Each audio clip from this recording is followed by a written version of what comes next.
किया आप लोग बैलिस्टिक मिसाइल और क्रूज Ballistic मिसाइल missiles को utilize several फिजिकली stages देखकर to reach बता their सकते हो target. कि कौन सा After ballistic the initial missile है और boost कौन से phase, क्रूज मिसाइल है?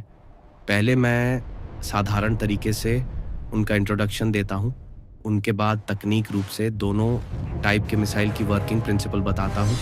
आप लोगों ने देखा होगा कोई मिसाइल होता जो इतना कम ऊंचाई पर उड़ान भरते कि उन्हें आसमान में उड़ते हुए देख सकते हो।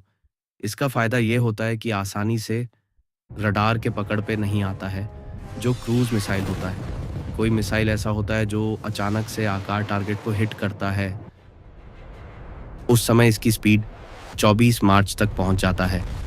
पर इस बालास्टिक मिसाइल में कमजोरी भी होता है।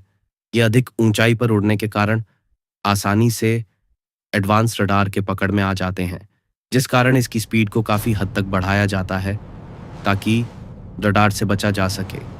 आप बैलिस्टिक मिसाइल के तौर पर भारत के अग्नि मिसाइल को उदाहरण के तौर पर समझ सकते हैं। देखिए, क्रूज मिसाइल को जानबूझकर एक हवाई जहाज की तरह डिजाइन किया जाता है, क्योंकि यह लगातार रॉकेट इंजन की सहायता से कम ऊंचाई पर उड़ान भरते हैं। इस कारण रडार से पकड़ में नहीं आते हैं। वो एक क्रूज मिसाइल इतना एडवांस होते हैं कि अचानक से आकर टारगेट को हिट नहीं करते हैं। इसमें एडवांस सेंसर लगे होते हैं, जिसकी सहायता से ये टारगेट को परफेक्ट लोकेशन टारगेट की मैचिंग करते हैं। इसके बाद टारगेट को लॉक करते हैं। तब तक इस हम मैनुअल कंट्रोल कर सकते हैं, पर यह बैलिस्टिक मिसाइल के साथ नहीं होते हैं। क्रूज मिसाइल में टारगेट को पकड़ने के लिए 4 चीज़ों के उपयोग किया जाता है। पहले है जीपीएस। इसमें एडवांस जीपीएस लगा होता है, तो टारगेट की सटीक लोकेशन को बताता है। दूसरा है इन सिस्टम नेविगेशन सिस्टम होते हैं जो मिसाइल के टारगेट को सही तरीके से नेविगेट करते हैं। तीसरा है टेरकॉम सिस्टम, जमीन की बनावट को 3D तरीके से मिसाइल को समझता है। इसी की मदद से पता चलता है कि कहाँ पहाड़ है। अब हम बैलिस्टिक मिसाइल पर चर्चा करेंगे। बैलिस्टिक मिसाइल बहुत बड़े और भारी भरकम होते हैं जिस कारण इस रॉकेट इंजन की मदद से अंतरिक्ष की ओर ले जाया जाता है। ये इंजन की सहायता से लगातार 3 से 5 मिनट तक उड़ान भरते हैं। इसी दौरान इसकी स्पीड 24 मार्च तक पहुंच जाती है। पर आप लोग सोचोगे 3 से 5 मिनट में या टारगेट तक पहुंच जाते हैं? बिल्कुल नहीं, इनकी वर्किंग सिस्टम बहुत ही इंटरेस्टिंग है। ये उसे समय पृथ्वी के एटमॉस्फेयर को पार कर लेते हैं। ये करीब 3 से 4 हज़ार किलोमीटर यात्रा कर चुके होते हैं, क्योंकि इनकी स्पीड 20 से 24 मार्च तक होते हैं।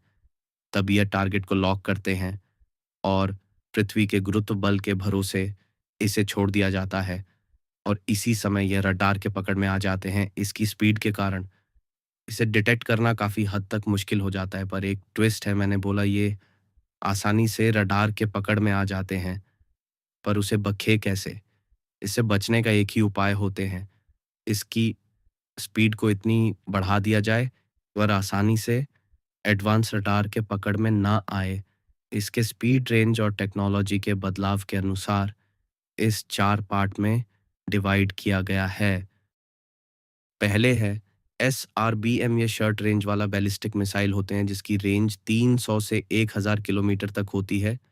सेकंड है MRBM, जब मिडिल रेंज वाला बैलिस्टिक मिसाइल होते हैं। इसकी मारक क्षमता 1000 से 3000 किलोमीटर होती है। तीसरा है IRBM, या इंटरमीडिएट रेंज वाला बैलिस्टिक मिसाइल होते हैं। इसकी अटैक करने की क्षमता 3000 से 5000 किलोमीटर तक होती है।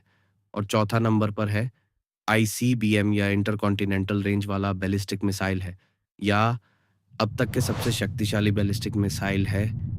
इसकी मारक क्षमता 5000 किलोमीटर से अधिक होती है। भारत के अग्नि 5 मिसाइल IBM रेंज वाला बैलिस्टिक मिसाइल है। क्या जानकारी अच्छा लगा तो वीडियो लाइक एंड कमेंट और चैनल को सब्सक्राइब ज़रूर करें।